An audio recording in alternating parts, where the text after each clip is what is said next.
Olá! As fórmulas essenciais da matemática financeira estudadas nas aulas anteriores formam a base para o desenvolvimento de critérios de avaliação de projetos. Primeiro vamos entender por que precisamos avaliar projetos. Bem, nós vamos definir projeto como um dos produtos dos estudos que são desenvolvidos para analisar a viabilidade de um empreendimento. Então, esses estudos de viabilidade, num primeiro momento, se restringem à análise dos aspectos técnicos e de dimensionamento das operações necessárias para levar adiante o empreendimento. Nesse caso, os resultados esperados em termos, por exemplo, de produção são estabelecidos previamente, assim como todas as operações necessárias para gerar esses resultados são minuciosamente detalhadas. O dimensionamento dessas operações nos leva à especificação detalhada de métodos que consomem insumos, horas-máquina, recursos humanos. E precisamos conhecer também os rendimentos operacionais das máquinas, da mão de obra, para podermos dimensionar melhor essas operações. Assim, por exemplo, quando analisamos o plantio de mudas florestais, precisamos saber que métodos de plantio serão usados, quantas mudas serão necessárias, como se fará a fertilização, qual a dose dos adubos, quais os rendimentos operacionais das máquinas e dos recursos humanos, etc. O resultado dessas especificações é um fluxo de atividades minuciosamente detalhadas ao longo do tempo e criando assim um cronograma das intervenções para as quais temos quantificados todos os fatores necessários para que as intervenções sejam bem-sucedidas. Esse cronograma de intervenções quantificados pode ser representado como um fluxo que tecnicamente expressa os eventos necessários para que o empreendimento se materialize. Quando bem definido, esse fluxo gera um projeto técnico suficientemente detalhado para ser colocado em prática pelas equipes operacionais. Entretanto, antes de ser colocado em prática, o projeto, especificado na forma de um fluxo de intervenções tecnicamente detalhadas, em termos de insumos, recursos humanos e máquinas, ele precisa também ser submetido a uma análise de viabilidade econômica. Em geral, essa análise se restringe a uma análise de viabilidade financeira, ou seja, uma análise de rentabilidade ou de retorno do capital investido. Uma análise de viabilidade econômica, de fato, se fôssemos fazer, teria que levar em consideração outras questões, como, por exemplo, o impacto sobre a demanda dos fatores, sobre os preços dos principais itens de custo, sobre o acesso a novas tecnologias e superação de limites de escassez, etc. Mas para efeito desse curso, nós vamos nos restringir então a estudos de análise de viabilidade financeira, ou seja, estudos da rentabilidade e de retorno sobre o capital investido. Para isso, o fluxo tecnicamente detalhado de demandas por insumos, máquinas e recursos humanos para a geração dos produtos precisa ser convertido então num fluxo de caixa. Fluxos de caixa são listas cronologicamente organizadas de entradas e saídas de capital. São, portanto, o resultado de converter fluxos técnicos de intervenções, que expressam o projeto, em listas de custos e receitas ao longo do tempo, que definem, então, o empreendimento. Ao termos esses fluxos de caixa em mãos, a análise financeira pode, então, ser resumida à busca da resposta para uma pergunta. Será que compensa investir no projeto?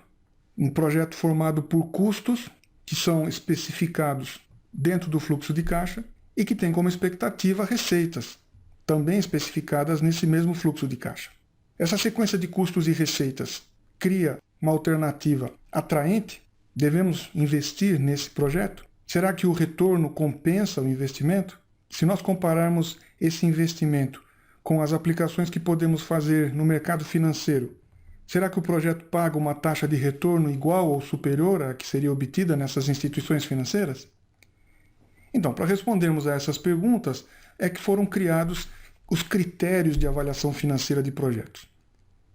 E na aula de hoje, nós vamos tratar de 3 desses critérios mais comuns. Estudaremos o valor presente líquido, conhecido como VPL, a razão benefício-custo e a taxa interna de retorno, também conhecida como TIR. Esses 3 critérios, VPL, razão benefício-custo e TIR, envolvem basicamente a manipulação de 2 valores, que normalmente podem ser calculados para qualquer fluxo de caixa: o valor presente dos custos e o valor presente das receitas. Entenda-se como valor presente, nesses casos, o resultado de uma soma de valores futuros que são descontados para o presente a uma certa taxa, Assim sendo, o valor presente dos custos é a soma dos custos observados em um fluxo de caixa, cada um deles descontado a uma mesma taxa I para o ano zero. O valor presente das receitas, então, seria também a soma, só que nesse caso das receitas observadas em um fluxo de caixa, cada uma delas descontada à mesma taxa I para o ano zero. Podemos então agora, com esses dois valores, definir precisamente os três critérios de avaliação de projetos. O VPL é definido como o valor presente das receitas esperadas no futuro menos o valor presente dos custos esperados no futuro, sendo as receitas e os custos descontados a uma certa taxa de juros. Já a razão benefício-custo é a divisão do valor presente das receitas esperadas no futuro, os benefícios, pelo valor presente dos custos. Já a taxa interna de retorno é definida como a taxa composta de juros que iguala o valor presente das receitas ao valor presente dos custos. Trata-se, portanto, da taxa de juros que torna o VPL igual a zero. Bem, vamos aplicar esses critérios num exemplo para entender melhor o seu funcionamento. Suponha um projeto de produção de lenha bastante simples, que envolve investimentos em apenas dois momentos iniciais. No ano zero, gasto R$ 400 por hectare para estabelecer o plantio. E 5 meses depois, gasto R$ 100, que são resultantes, por exemplo, da capina simples ou de uma adubação que é feita nesse momento. Com esse investimento, esperam-se receitas no futuro, e essas receitas vêm, num primeiro momento, de um desbaste bastante leve para a colheita de lenha fina feita no 15º mês, gerando uma receita pequena de R$ 200 por hectare. Receita maior se espera mesmo no futuro, no final desse projeto, e que é resultante do corte raso de todas as árvores que são vendidas como lenha para gerar uma receita estimada em mais ou menos R$ 6.600. Bem, a melhor forma de assimilarmos o significado dos três critérios quando aplicados a este projeto é plotar um gráfico, ou plotar em um gráfico, o valor presente das receitas e o valor presente dos custos para diferentes taxas de juros. Vamos ver o resultado para esse exercício. Nós vemos que conforme a taxa aumenta, o valor presente das receitas cai. Claro, estamos descontando mais fortemente coisas que estão por acontecer no futuro. E ainda que quase que imperceptível, também cai, conforme aumentamos a taxa de juros, o valor presente dos custos. A primeira observação interessante que podemos fazer é que existe uma taxa de juros que torna os dois valores presentes iguais. A essa taxa, o valor presente das receitas e o valor presente dos custos são iguais. E, portanto, essa é a taxa à qual os investimentos que fizemos no início crescem e se transformam em receitas. Trata-se, portanto, da taxa interna de retorno, aquela taxa que torna o valor presente das receitas igual ao valor presente dos custos, ou ainda aquela que faz o VPL ser igual a zero. Existe, portanto, para esse projeto uma taxa acima da qual o VPL se torna negativo, ou seja, o projeto apresenta uma capacidade máxima de remuneração dos investimentos. Qual seria o valor dessa taxa? Neste caso, o valor dessa taxa é de 9,68% ao mês. O projeto, portanto, remunera os custos, os investimentos feitos no início, a uma taxa de 9,68% ao mês. Se o produtor de lenha quiser um retorno maior do que esse, mensal maior do que esse, terá que procurar outra atividade. Então, reparem que se tivéssemos optado pelos critérios VPL e razão-benefício-custo como critério de avaliação de projetos, usando, por exemplo, uma taxa de 7% ao mês, o projeto seria considerado bom também, pois apresenta VPL positivo a essa taxa de 7% e razão-benefício-custo maior do que 1. Ser positivo o VPL e ser maior do que 1 a razão-benefício-custo é condição suficiente para que um projeto seja considerado bom. Se usarmos a taxa interna de retorno como critério de decisão, entretanto, nós precisamos conhecer a taxa mínima aceitável pelo investidor para que a gente possa emitir um parecer ou um julgamento. Digamos que a taxa mínima aceitável por esse produtor seja de 7% ao mês. Nesse caso, o projeto também seria aprovado pelo investidor, Afinal de contas, a taxa interna de retorno desse projeto é bem maior do que 7, é de 9,68%. E encontramos aqui um resultado que é consistente com o resultado que já tínhamos obtido com o VPL e a razão-benefício-custo quando usamos a taxa de 7% para analisar esse projeto. Bem, entretanto, esses critérios precisam ser aplicados com cautela quando a gente compara dois ou mais projetos. Nessas situações, algumas inconsistências podem surgir. Vamos dar destaque a algumas delas.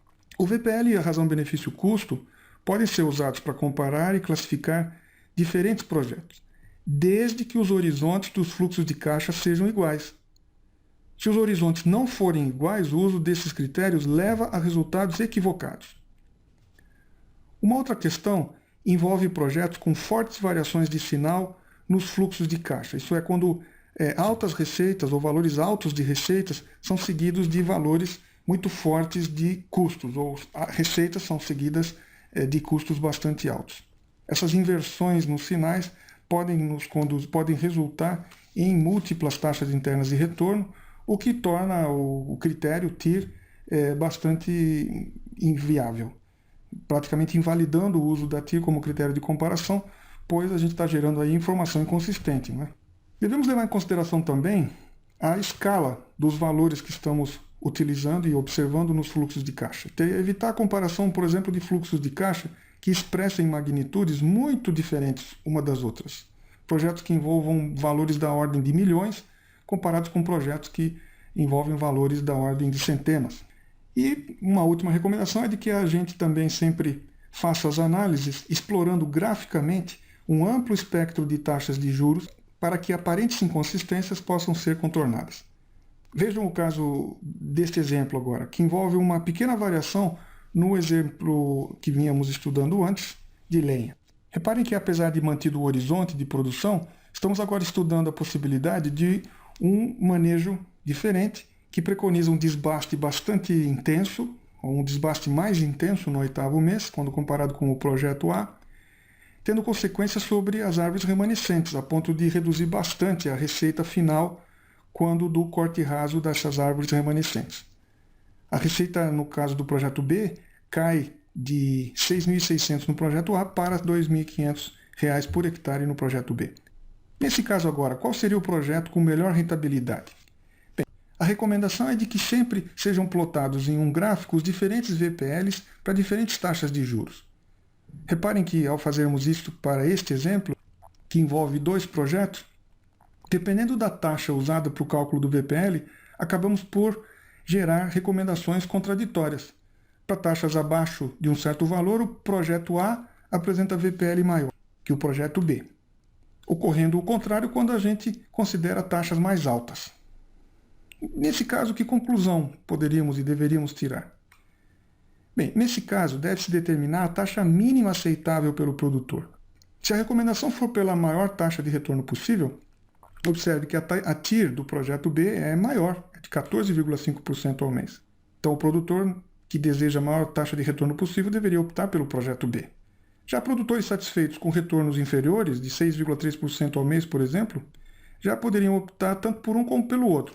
Quer dizer, os dois oferecem taxas superiores a 6,3%. Vamos então agora para alguns exercícios de assimilação dos conceitos que foram apresentados nesta aula. Bom trabalho!